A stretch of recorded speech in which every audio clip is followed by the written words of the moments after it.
എല്ലാവർക്കും നമസ്കാരം. പുതിയ വീഡിയോയിലേക്ക് സ്വാഗതം. മുൻ മുഖ്യമന്ത്രിയും കേരളത്തിന്റെ പ്രതിപക്ഷ നേതാവുമായ പിണറായി വിജയന്റെ മകൾ വീണ വിജയനെ ഈ വരുന്ന തിങ്കളാഴ്ചയും ചൊവ്വാഴ്ചയും അതിനിർണായകമാണ്.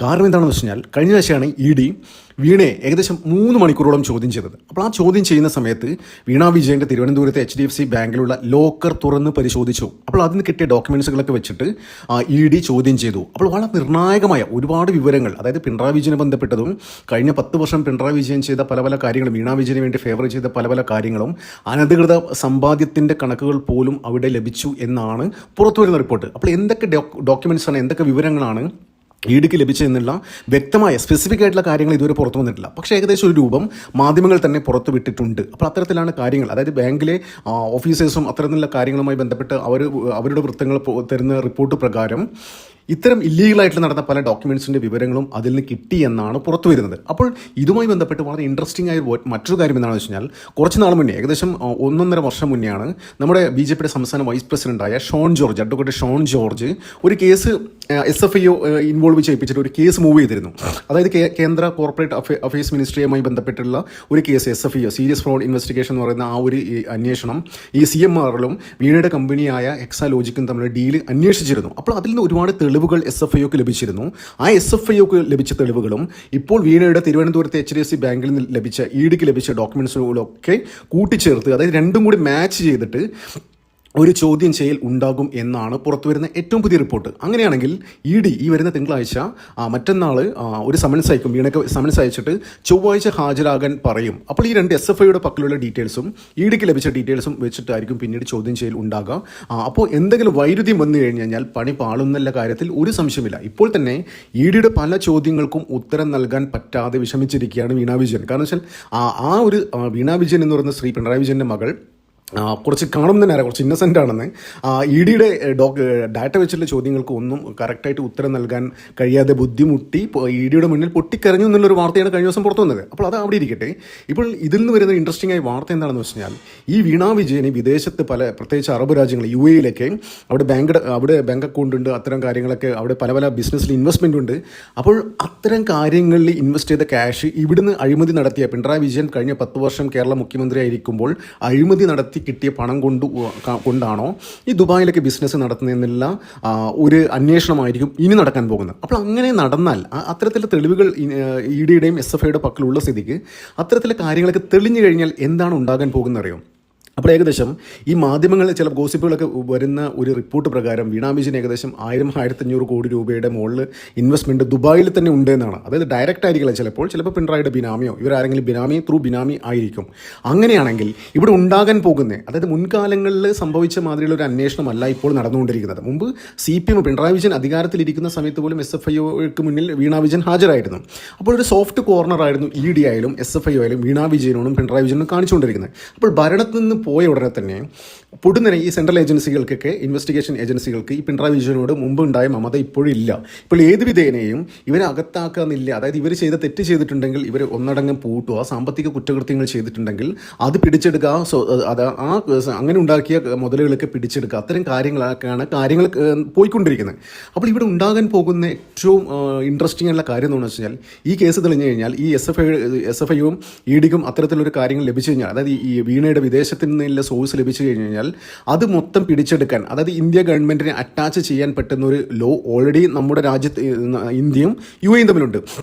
നമുക്കറിയാം, കഴിഞ്ഞ നമ്മുടെ കുറച്ച് നാൾ മുന്നേ കോൺഫിഡൻറ്റ് ഗ്രൂപ്പ് ചെയർമാനായ CJ റോയുടെ മരണവുമായി ബന്ധപ്പെട്ട് അക്കാലത്ത് വന്നൊരു വാർത്തയുണ്ടായിരുന്നു.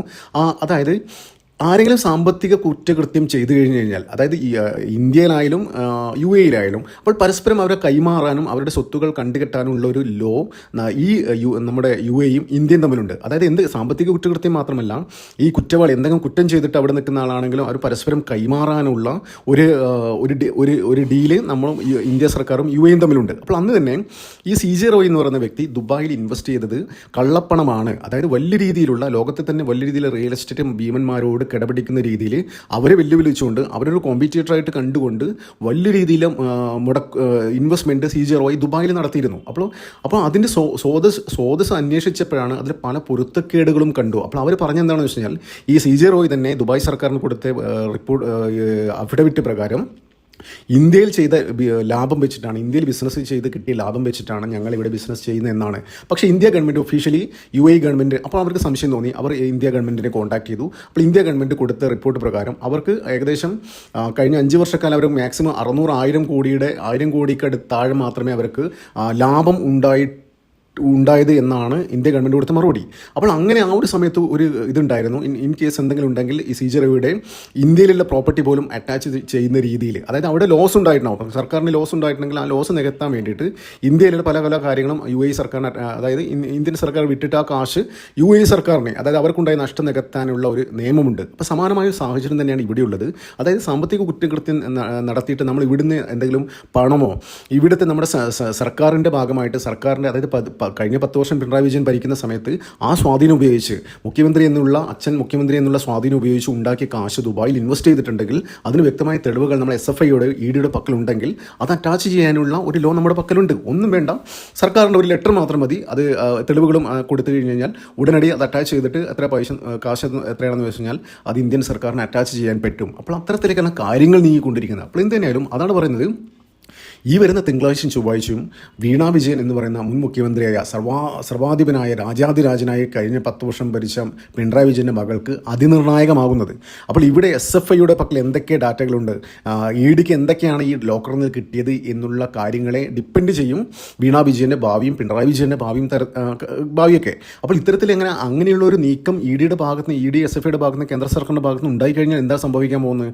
ഈ വീണ വിജയൻ്റെ ദുബായിലുള്ള അക്കൗണ്ടുകൾക്ക് ഫ്രീസ് ചെയ്തല്ല, അത് അറ്റാച്ച് ചെയ്ത് കഴിഞ്ഞാൽ സ്വാഭാവികമായിട്ടും പിണറായി വിജയൻ MLA സ്ഥാനം രാജിവെക്കേണ്ടി വരും. MLA സ്ഥാനമല്ല, പ്രതിപക്ഷ നേതാവ് സ്ഥാനം രാജിവെക്കേണ്ടി വരും. പിന്നെ MLA സ്ഥാനം രാജിവെക്കേണ്ടി വരും. പിന്നെ PB രാജിവെക്കേണ്ടി വരും. അതായത് പിന്നെ CPM എന്ന് പറയുന്ന പാർട്ടിയെ നോക്കുകയാണെങ്കിൽ ഇത്തരത്തിലൊരു ചെറിയ അലിഗേഷൻ ഉണ്ടായപ്പോഴും ഒരു തന്ത്രപ്രധാനമായ ഒരു സ്ഥാനത്ത്, ഉത്തരവാദിത്തപ്പെട്ട ഒരു സ്ഥാനത്തും ഇരിക്കാൻ പാടില്ല. നമുക്കറിയാം, ബംഗാളിലെ ഇപ്പോഴത്തെ തൃണമൂലിൻ്റെ MP ആയ ഒരു വ്യക്തിയാണ്, അയാളുടെ പേര് ഞാൻ മറന്നുപോയി. അയാളുടെ CPM പാർട്ടി എന്തിനാണെന്നറിയോ പാർട്ടിയിൽ നിന്ന് പുറത്താക്കിയത്, പ്രാഥമിക അംഗത്വത്തിൽ നിന്ന് പുറത്താക്കി എന്തിനാണെന്നറിയോ? അയാൾ ആപ്പിളിൻ്റെ വാച്ച് ഉപയോഗിച്ചു എന്ന് പറഞ്ഞുകൊണ്ടാണ്, ആ ഒരു കാരണത്താലാണ് CPM, ബംഗാളിലെ CPM അയാളെ പുറത്താക്കി. ഹൃദംബ ബാനർജിയോ അങ്ങനെ എന്തോ അയാളെ പേര്. അപ്പോൾ എന്തിനായാലും അത്തരത്തിൽ നടപടി സ്വീകരിക്കുന്ന ഒരു പാർട്ടി സ്വന്തം മകൾ ഇത്ര ഗുരുതരമായ, അതായത് അച്ഛൻ മുഖ്യമന്ത്രിയായിരിക്കുമ്പോൾ ആ സ്വാധീനം ഉപയോഗിച്ച് കോടിക്കണക്കിന് രൂപ ഉണ്ടാക്കുന്നു, വിദേശത്ത് നിക്ഷേപിക്കുന്നു, കേന്ദ്ര അന്വേഷണ ഏജൻസികൾ അത് കണ്ടെത്തി അത് അറ്റാച്ച് ചെയ്യുന്നു. അത്തരത്തിൽ സാഹചര്യം ഉണ്ടായിക്കഴിഞ്ഞാൽ പിണറായി വിജയന് സ്വാഭാവികമായിട്ടും എന്താ പറയുക, പിടിച്ചു നിൽക്കാൻ പറ്റാത്ത അവസ്ഥയാവും. ഇപ്പോൾ തന്നെ ആ പാർട്ടിയിൽ വലിയ രീതിയിലുള്ള അസ്വാരസ്യങ്ങളുണ്ട്. അതായത് ഈ കഴിഞ്ഞ നിയമസഭാ ഇലക്ഷനിൽ ഇത്രയും വലിയൊരു മാർജിനിൽ തോൽക്കാൻ കാരണം പിണറായി വിജയൻ എന്ന് പറയുന്ന ഒറ്റ വ്യക്തിയാണ്. പിണറായി വിജയനുള്ള വെറുപ്പായിരുന്നു ജനങ്ങൾ വോട്ടിങ്ങിൽ കാണിച്ചത് എന്നാണ് പൊതുവെയുള്ള അഭിപ്രായം. ആരോട് ചോദിച്ചാലും അത് പറയും. അപ്പോൾ അത്തരത്തിൽ സാഹചര്യം നിലനിൽക്കുമ്പോൾ പാർട്ടിയിൽ ഇനി പിണറായി വിജയനെ എത്രത്തോളം പിടിച്ചു നിൽക്കാൻ പറ്റുമെന്ന് കണ്ടറിയേണ്ടിയിരിക്കുന്നു. അപ്പോൾ എന്തുതന്നെയായാലും ഈ വരുന്ന തിങ്കളും ചൊവ്വാഴ്ചയും CPMനെ സംബന്ധിച്ചിടത്തോളം, പിണറായി വിജയനെ സംബന്ധിച്ചിടത്തോളം, വീണ വിജയനെ സംബന്ധിച്ചിടത്തോളം അതിനിർണായകമാണ്. നമുക്ക് കാത്തിരിക്കാം എവിടെ വരെ പോകുന്നു. നന്ദി, നമസ്കാരം. മറ്റൊരു വീഡിയോ കാണാം.